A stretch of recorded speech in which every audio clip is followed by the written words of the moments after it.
Assalomu alaykum kanal kuzatuvchilari. Bugun kefirdan vafli qilamiz. Buning uchun 2 ta tuxum, 250 gram kefir kerak bo'ladi. 100 gram shakar, 50 gram o'simlik yog'i. Bularni mikser qilib olamiz. Hammasini bitta massa hosil bo'lguncha hammasini aralashtirib olamiz. Keyin 1 choy qoshiq razrıhli ozgina chayniy soda, 140 gram un soldim. Bu xil massa bo'lguncha mikser qilamiz. Hammasini yaxshilab mikser qilib olamiz.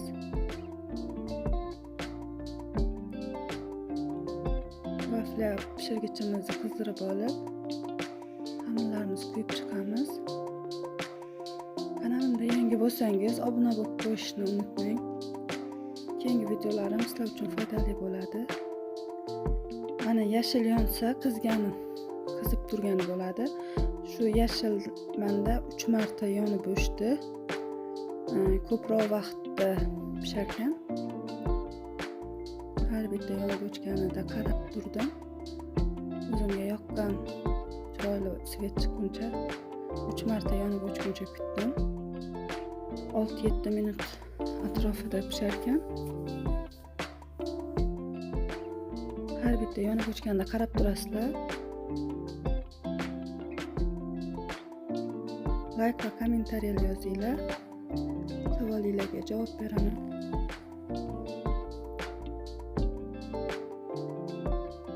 Videomiz sizga yoqqan bo'lsa, like bosib qo'yishni unutmanglar.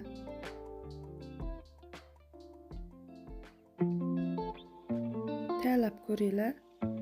Tayyorlaganingizdan keyin qanaqa chiqqanini kommentariyalarda yozib qoldiringlar. Hammasini shunaqa qilib pishirib chiqamiz.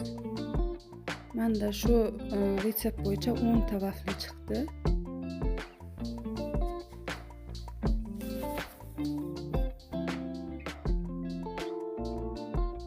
E'tiboringiz uchun rahmat. Tayyorlab ko'ringlar.